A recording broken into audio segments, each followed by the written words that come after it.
The Promise Part 21 love story. The Friday evening began well. Chris went to his apartment and Lena returned to her place as they had planned to catch up later. The air outside carried that golden calm that comes before night fully takes the sky. Chris stepped into his apartment, tired but peaceful. He set down his bag, loosened his shirt collar, and stretched his arms. The silence felt good after a long day, until his eyes caught sight of something on the floor near the door. An envelope, plain, unlabeled. He bent down and picked it up, wondering who could have left it there. Maybe the landlord? But as soon as he opened it, a small bracelet slipped out. Black beads shining softly, with a red heart in the middle. His fingers froze. Then, unfolding the paper inside, his breath caught. Dear Chris, I tried not to think of you today, but it didn't work. Every time I remembered your smile, I whispered a small prayer for you. This bracelet is a small thing, but I made it with love. I hope it reminds you that you are appreciated, thought of, and prayed for. If today gets heavy, wear it, and remember that someone out here believes in you. Lena. For a moment, Chris didn't move. The warmth of her words filled the room like light. He smiled slowly, his chest tightening, a deep emotion rising that he couldn't name. He ran his thumb across the bracelet, lifted it to his nose. It carried her scent. Soft, sweet, familiar. He laughed quietly, shaking his head. Lena, how can you do this?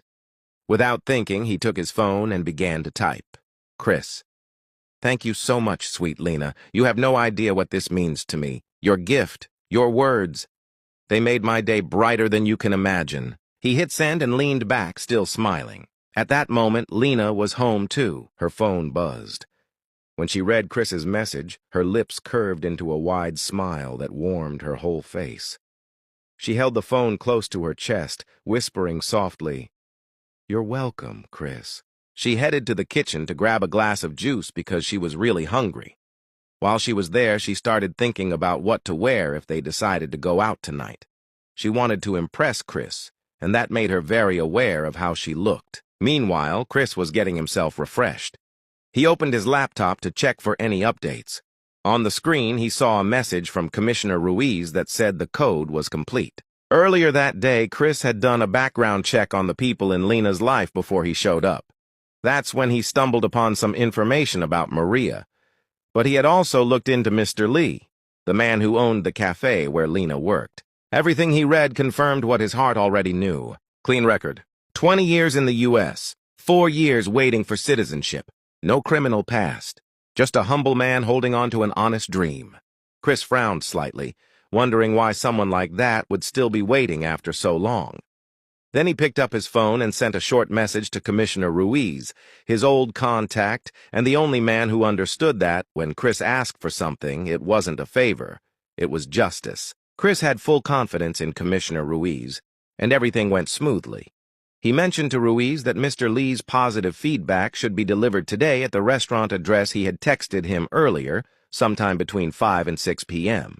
Now it was 6 p.m. Across town, Mr. Lee stood in front of his small counter, sorting bills, and 2 envelopes were delivered, one from Homeland Security and the other containing a note and a photo. He froze, his fingers trembling. He tore it open, read the words once, then again, until the letters blurred through tears. Approved, after 4 years. Emotion took over him. He sat down, clutching the letter to his chest. Oh, thank you, God, he whispered, voice breaking.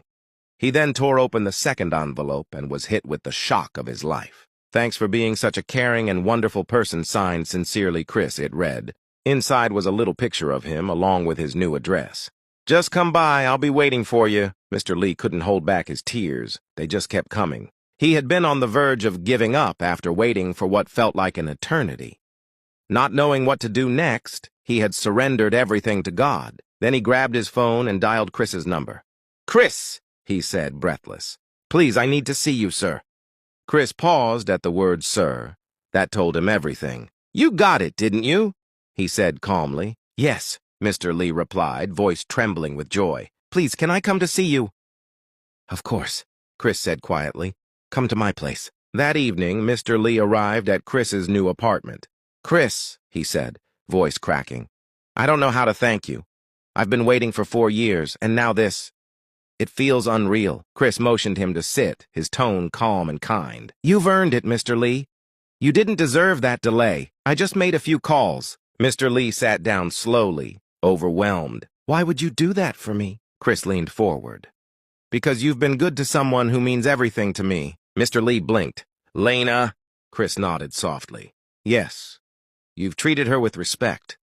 You gave her work when she needed it most, and you treated me with warmth and kindness. Chris leaned forward slightly, his voice calm and steady. Mr. Lee, tell me something, he said. What is one thing you've always wanted to do, but never had the chance to? Mr. Lee smiled faintly, a trace of longing passing through his eyes. To go home, he said softly. Back to South Korea. I've been here 20 years and I've never taken a long rest. I want to go back, even for 6 months, to see my family, to breathe the air I grew up with. Chris nodded slowly, touched by the simplicity of his wish. He reached into his coat pocket and took out a small black card, placing it carefully in Mr. Lee's hands. Mr. Lee stared at him in disbelief, his hands trembling around the card. Chris, he whispered, emotion rising in his voice.